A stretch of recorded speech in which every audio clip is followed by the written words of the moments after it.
This is a basic introduction about me. I'm a lead security auditor at Block Apex, and I've conducted over 40 plus audits on multiple ecosystem, including EVM, Solidity, non-EVM based chains, which includes Cosmos, Cosmosm, which is Solana, which is Near, and a bunch of others.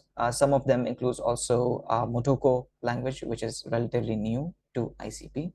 And I've also conducted a few audits on Tron-based blockchain as well, which is the language funcT, or attack language we have. So, and I do understand how the blockchain ecosystems work in the world, and we have so many as we speak today. And catching up with them is a lot. Is a pretty it takes a lot of your time. And the programming languages mostly I work with is Solidity, Rust, which includes all of the Rust variants, Motoko, which is ICP based, and also Golang. So this is my short introduction. So I think regarding the Block Apex, I think there's a small slide I wanted to share with everybody here. So since we're in the security audit company, we have audited over we have secured over 450 lines of code, smart contract code, which includes overall different ecosystems. And we have audited over 255 smart contracts. So this is a visual graphics that basically explains or puts our bugs into perspectives, that different ecosystems and where the bugs are basically coming from. So more information you can get about, you can hover over to this BlockFX link, and it will directly take you to the reports. And what do we do? Basically, we just don't do smart contract security, because on blockchain-based ecosystem security, in security, there are multiple types of things, which also applies to all of the ecosystems. So security audits is one of those things. So I believe the entrepreneurs here in the call, it might be really relevant to them, that smart contract audits is not the only thing, not the only way to to secure your smart contracts. There are additional steps that needs to be taken to be able to secure your smart contracts. Also, Diana, if you think I'm going too fast, please slow me down again so we can continue. Yeah, a little slow, please. A little bit slow. I'm sorry, guys. All right. So smart contract audits is one thing that we do. The other thing that we do is invariant development. So a little context about this. If we are building a very big protocols, we take out the property, we extract the properties, and we test it through our extensive test suite. So you take out the properties and we test it, we develop it for you, and it ensures even more security for the protocol. And then since smart contract needs to be integrated and user needs to interact with it, so there is a threat of external actors that will interact with your system. There is where application penetration testing or threat modeling comes into play. So you have an application where there are buttons and everybody can come and click. So since anybody can come and join and click on the website, so you can assume any threat or malicious actor can also come onto your website. So we also do this threat analysis or threat modeling for your website, and do the penetration testing if the system is secure as well. So smart contract security is not the only thing, but it's more popular in the Web3 domain, right? And finally, we also we also go through and assess the tokenomics regarding these smart contracts. So essentially, all of the protocols that are building on top of blockchain economy needs to have their sub economy involved in the programs. So majorly because finance is involved directly with the smart contracts, so we do this risk analysis or risk framework, risk assessment for them, that the tokenomics will hold in the future or not. So because everything that they're interacting is finances, and tokenomics gets hurt along the way. We have seen a lot of hacks in these four categories. Going through these steps step by step ensures security along the way. So security audits is one step, and then you can go on and further secure your system. All right.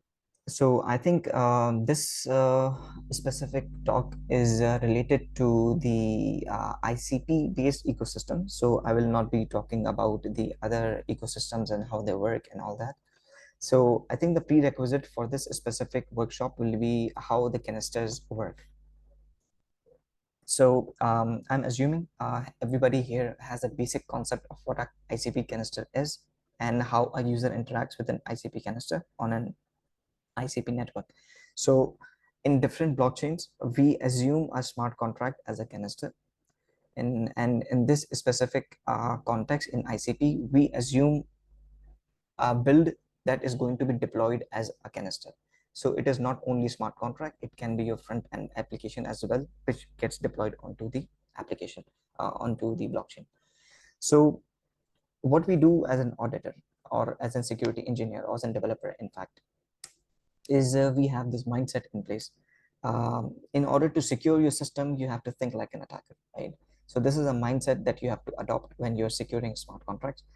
And there are a couple of issues when it comes to ICP, and the care needs to be taken when you're developing smart contracts on ICP.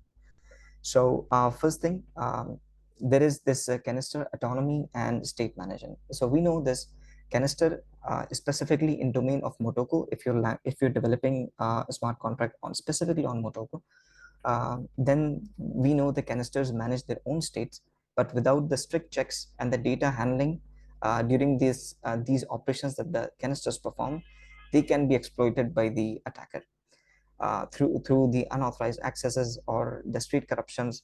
Um, this is due to the asynchronous nature of how ICP canisters work. So we will get into more details into how this works into the upcoming slides. But this is one of the ways. Then we have, and also I need to mention one more thing. ICP behaves a little bit differently than other blockchains. In Solidity, we have it is referred to as reverse gas model in ICP canisters, and in Ethereum-based blockchains, the users pay the gas to call the function upfront.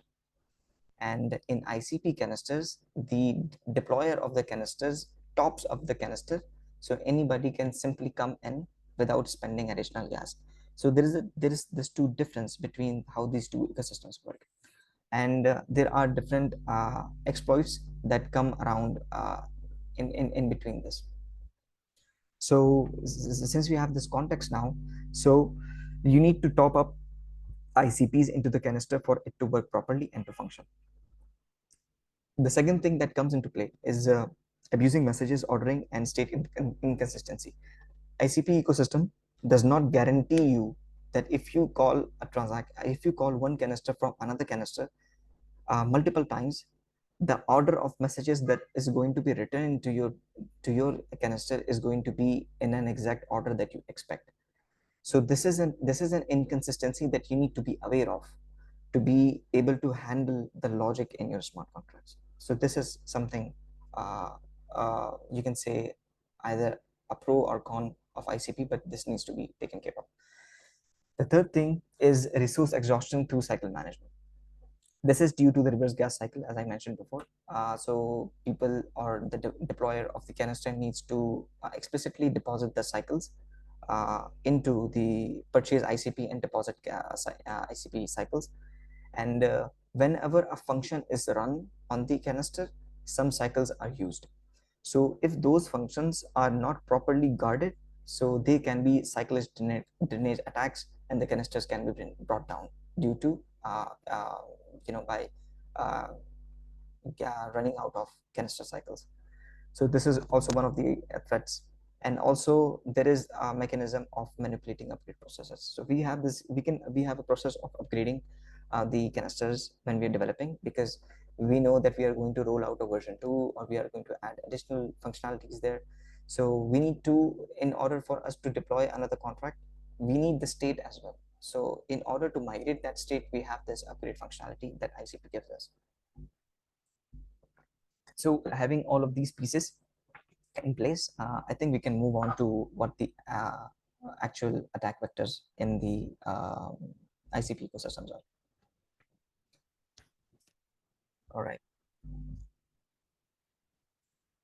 Okay, I think the speed is, I think, bearable now, right, Diana? Yeah, they can understand. Thanks. Yeah, wonderful. Okay. So first thing, that basically that something can be abused intentionally or unintentionally, is the intercanister communication. So this is a very common use case. So in if I give you a reference of how normal DeFi applications work, is basically a smart contracts call another smart contract and borrows some amount of money and brings it to his smart contract, right? So in case of lending borrowing protocols, so there is a protocol that works on a different protocol, which is basically which we call composability in the blockchain terms, right? So calling one contract from another contract is a very legit use case of any domain specific language. So Motoko also gives us, but it also defines how these interconnector calls behave when you and what security guarantees should you keep in mind when you make these calls.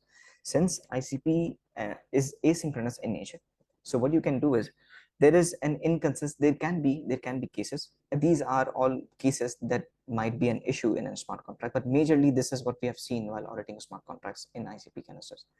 So when we call a smart contract, and let's assume there is a function, right? And the function basically states some sort of changes and a state in his smart contract, and then there is a call that calls to another smart contract, and based on the response, we need to change or update the value of the stored struct, right? So ICP canister says that the callback, if you call it multiple times the canister, it is not guaranteed the order of the messages that you send through your function multiple times is will be received in the same order that you sent. So this is an inconsistency that you need to be care of. So there are additional mechanisms that can be made. So this is one thing that needs to be kept in mind. The another thing is, uh, you cannot rely on the state. You cannot basically, there is a case where if a callback traps after interconnector calls, so any state changes made before the callback are essentially lost, which can leave the canister in an inconsistent state. So Motoko documentation specifically states this, that you cannot trust the state management that may be affected by the external call to your smart contract. So this is also one of those issues. Okay, then we have this, if you are expecting, if you call a as if you call a canister and the canister sends you back a response, there can be two issues. One, it can be that the returning canister gives you an invalid candidate interface, right? So in case of invalid candidate interface, there can be failures, there can be traps.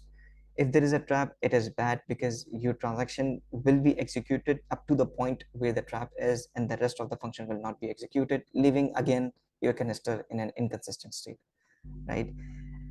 So these to handling rejects and failures is kind of an issue still in ICP. So there is a care that must be taken in how you actually design the ICP calls. So the main things are, um, most of these smart contracts and the best practices we have seen as far is basically they use this model to just send the transaction and forget the response, because depending on the response creates issue for the developers and maintaining additional states and all that.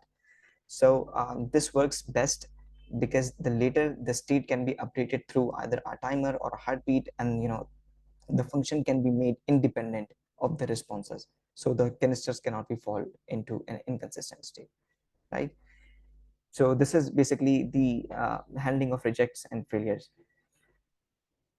Also, there is also, if you allow your function to be called to any canister calls, any canister, so anybody can pass in a malicious canister where they can cause a direct denial of service to your smart contract.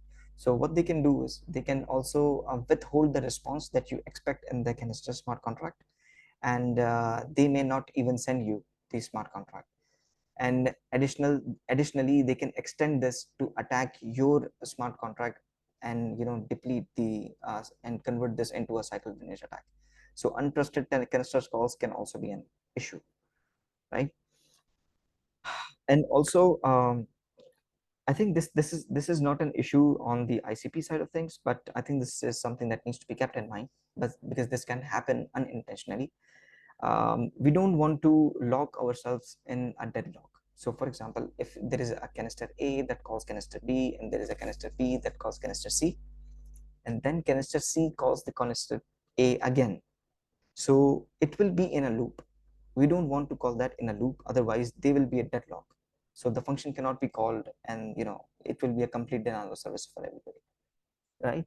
So care must be taken when explicitly designing the intercanister calls, and how the communication, and we need to see how the intercanister calls are generally, what the behavior is, how the response is generated, and what security consistencies there are, what sort of guarantees there are, what sort of message ordering there are, what can we do to handle the rejects and the failures, because we don't want to be in a position that half of our function executes and half doesn't due to the asynchronous nature of ACP.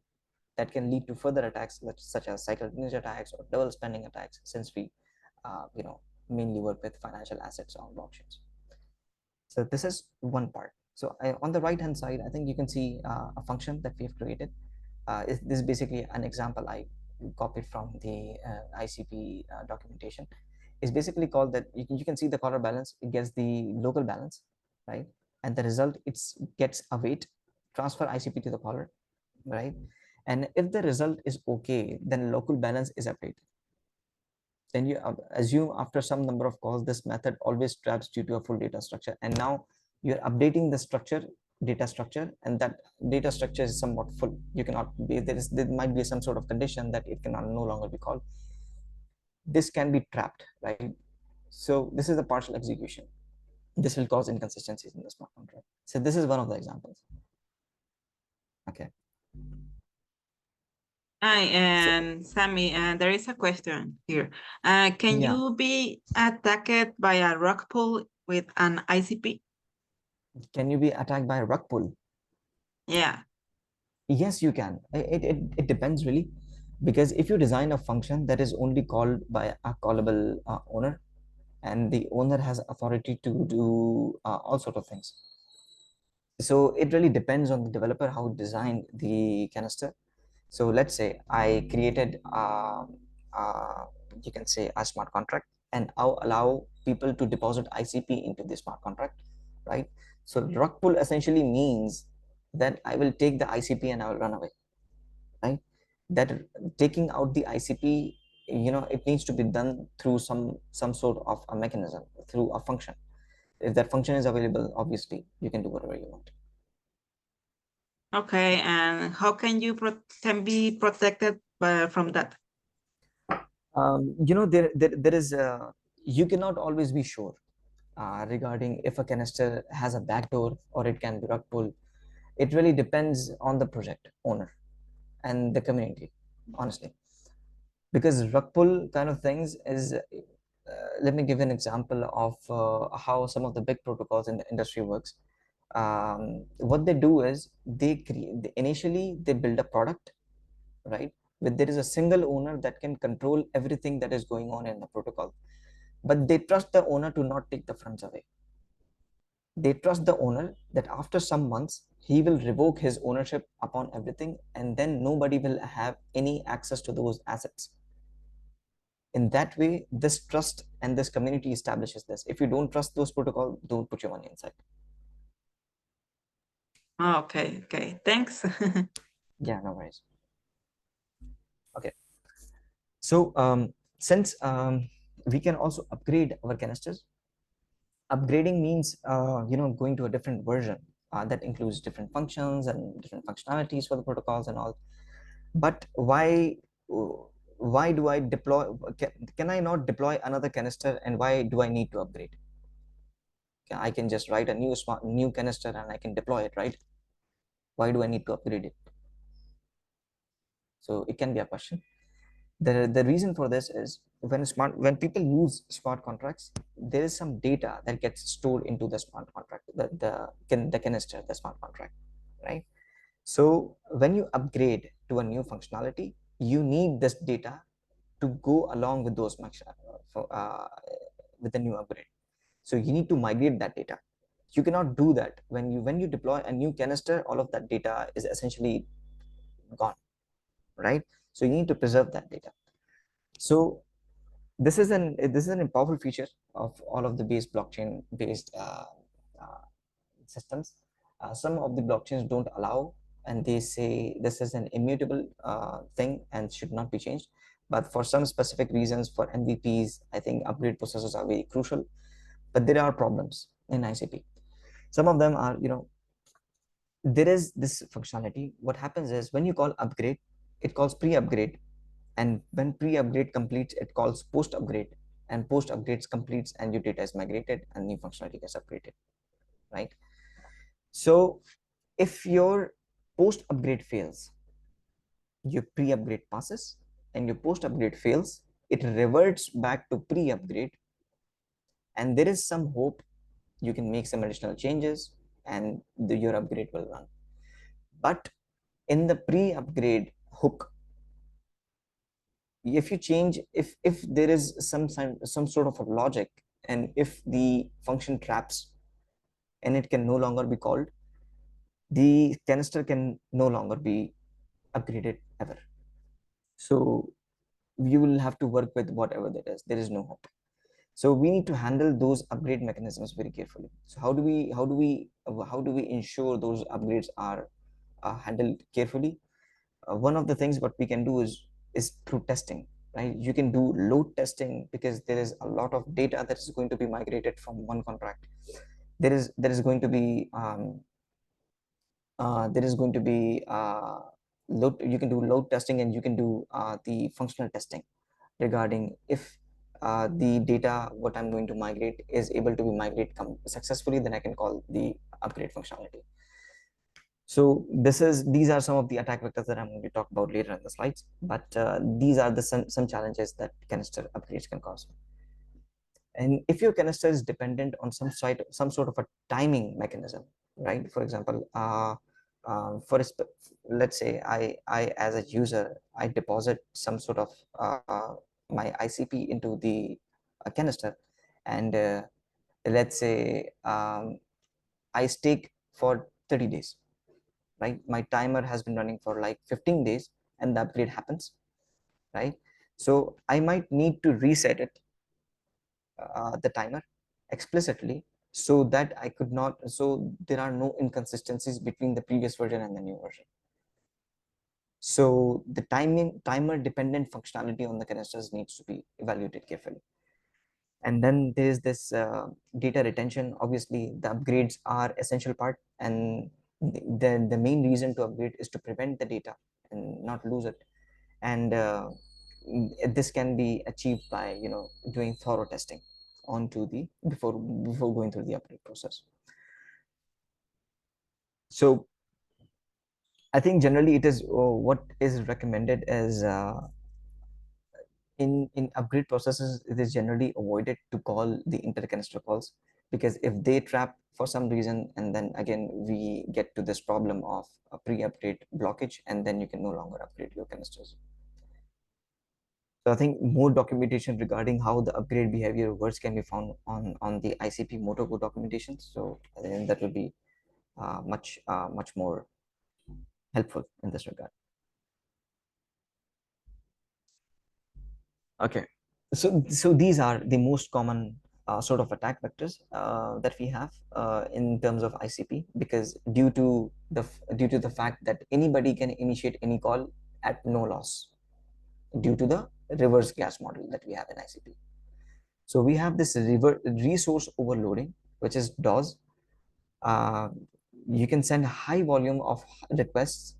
You can target storage, memory, and computation power, and you can ultimately, make the canister run out of cycles, right? And how this can be done? This can be done by observing what functions, execute most of the cycles, and then you can plan your attack towards it. Then there's this cycle depletion attack. So essentially, there is no risk at the user, because the deployer essentially pays for the cycles. And if you expose some very expensive function to the user. I'll give you an example. Let's say there is a staking mechanism, or let's say restaking mechanism, that allows a user to add a referral of any account, right? So what this user can do, he can repeatedly deposit small amounts of ICP, and he can repeatedly call his referrals. He repeatedly call different accounts as referrals. So what he's doing is he's overloading the canisters with more storage, and upon overloading the storage, he's also utilizing the canister cycles that has been provided by the owner of the canister cycles. So at no cost, you can say the cost of restaking, but ultimately he can withdraw it back. He is causing the cycle drainage attack for the protocol. Generally, we regarded this as a griefing attack, right? And then there is this large data submission things. So large data submission attack is basically when an attacker submits an oversized of data to strain the memory, right? So you can cause this when you allow large net values, or you can allow some sort of arrays into the data structures, and that overloads your data structures. So this allows the data to be this. The reason for this attack to mention here is when you call upgrade, all of the storage memory that has been set by all of the users is called into the memory, and then it is upgraded. So before upgrade, any malicious actor, if you allow an entry point to attack, if you allow an entry point for any user to call this function that he can submit any sort of oversized data, then ultimately it's going to be a problem on the upgrade side of things. So you need to restrict the amount of data that can be sent, and you need to be very specific about the structure of how your data is going to look like when you're designing a canister. And noisy neighbor effect, I think I'm going to skip this one. uh, it's basically regarded as a shared resource in a, because ICP execution is done in a subnet, right? And excessive, if one of this canister is using excessive amount of memory, and then it can cause performance issues for other guys, for other canisters to uh, uh, you know uh, basically this is not an issue on the security end, but more on the performance side of things. And this is not specifically related to ICP, but this is something what we have seen get hacked in the past. This is one of the main reasons why most of the protocols in the DeFi gets hacked. It's due to identity and access management. So this applies to everybody, not only Motoko or ICP. So one aspect of this relates to ICP. So generally, you need access management in place for users to restrict specific actions from being called. So one example in ICP we can see is we have this anonymous principal accounts. What they can do is they can call those functions, and since it only acts as a shared account with unauthenticated user, it should not be allowed to interact with your canister. Otherwise, this will lead to again those attacks that we have introduced, that we have talked about in the past slides. And then we have this specifically in ICP, there is one thing which is ingress message inspection limitation. This is more reliant on the node that is executing your canister code. So you cannot simply have this check placed that canister inspect message for authentication, because any node that is running this code can essentially bypass this code, because a node can be malicious in a subnet, and they can essentially bypass this. And since this will be bypassed, your function will be called, and since there is a less authentication, some unintended behavior can be happen into your smart contract. So this kind of um, limitations or identity management problem exist specifically to ICP. And also there needs to be proper checks regarding who can call what functions and what attackers could do, and some sort of authorized functions. And there needs to be a place where authorized or owner calls specific functions and other owners call, or normal users can do have access to other functions. So these are general risks that we have seen in the past, and these are most of the common ones that are mainly exploited. One thing that we have observed, and this is not mainly related to security, but I think this is something that needs to be taken note of, is since the deployer of the canister knows how many cycles are remaining in the canister, right? So these kind of metrics should only be exposed to the owner of the canister. Otherwise, the attacker can monitor the cycle balance and he can plan his attack. So in order for users or in order for the owner to protect this piece of information, is to restrict who can access this information, and ultimately so he can prevent all kind of this thing. So exposing metrics is yeah, exposing metrics safely is one of those things that that relates to the cycle drainage attacks. And then another thing that we recommend is uh, we need to protect who can see the cycles balance. So I think this is all of the threats. This is the high level overview of what security goes into ICP, and the intercanister calls, the upgrade mechanisms, the the common mistakes that the user can do, or the attackers can do, the cycle range attacks, the over data of and oversizes of data that can be passed by the attacker. So this is a high level overview of what goes into securing ICP canisters, but additional care needs to be taken when writing canister smart contracts. That can be done by understanding the behavior of exactly how the canister works, and how the intercanister calls work, and how exactly the upgrade mechanisms work. So there, I would say the ICP's Motoko language is still in its early phases, and I think there are also some bugs in their standard libraries that the people use. Few of them have been fixed, and few of them have suboptimal performance.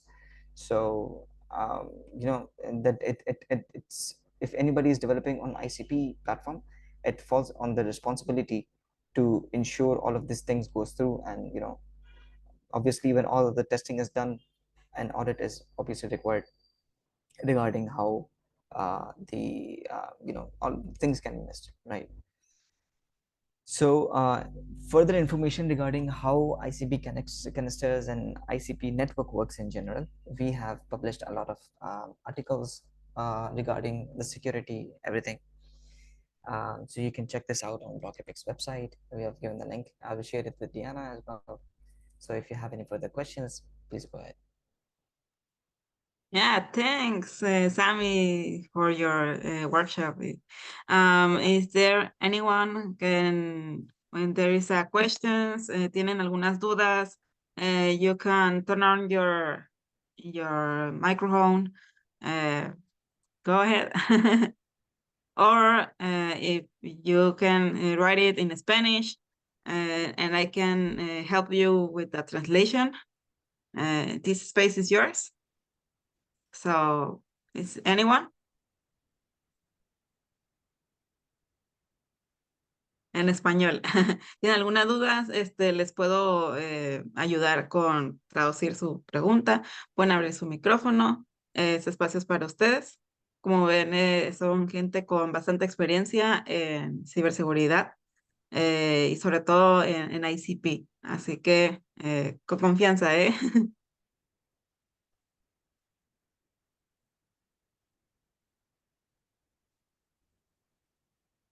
A ver, yo, no sé si se escucha bien, pero quería preguntarle a Bull. Bueno, lo voy a hacer en inglés. So, Abu, what type of communities or Discord channels, Telegram, Twitter, you know, what type of communities of cybersecurity you can recommend to us in order to have more education in this type of, you know, security hacks. And Mhm. because I've been searching more for Red Bull, and that's very, very something scary. And I think, I mean, everyone should be aware when they Mhm. launch their token about this type of hacks or attacks. So yeah, that's what I will ask for you. So thank you. Yeah, sure. I mean, you know, one thing that you can follow is there are so many different initiatives. What they do is they roll out a newsletter on a weekly basis. So we have rect.news that has all of the incidents or hacks that has happened in the past, and there is a detailed report of how those hacks has happened. So you can see that. And additionally, I have also created a repository of some of the hacks and created those, so you can just download that and see how those hacks are created. Regarding ICP, there is a little information on preventing security. So specifically what I could recommend is regarding ICP, I think Motoko documentation is the best place to go. They have a dedicated section on security. We as a Blockapex, we also have a dedicated section on ICP security, so you can go visit there. And on general security, I would recommend you to rec.news, which is a good one. uh, and there is a few website I can give link to Diana, and she can share that with it in the channel, so you can get up to speed of what's happening around. And there are a few newsletters as well that give you weekly updates on how to improve security side of things, how to help yourself developing the smart contracts, and they keep you safe. So there are three, four links. I'll share this with you guys. Yeah, thanks, Sammy. I'm going to Mhm. share with them. Yeah, no worries. Is there any other question? ¿Hay alguna otra pregunta? Algo que se hayan topado con su código, alguna duda sobre su diseño, pues para asegurar la seguridad.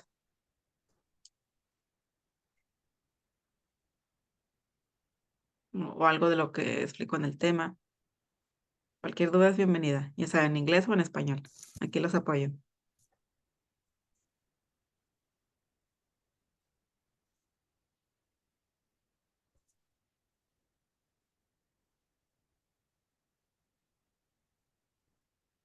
Okay. I think is all the questions. Mhm. Maybe it's going to have another question, so I'm going to keep in touch with you guys. Uh, Mhm. Thank you, Sammy. Thank you, Block Apex team, for sharing your time and your Mhm. expertise with us today. Your insights of cybersecurity in ICP have been truly valuable, and we appreciate your generosity in sharing your knowledge. We hope to stay connected with the Block Apex team and continue Mhm. learning from your experience. Thank you very much. All right, no worries. Thank you for the invite, Diana. And we are always here. If you need any help regarding security assessments and all that, we're always here to help. You can count on us on ICP side of things. Thank you very much. All right, wonderful. Have a nice day.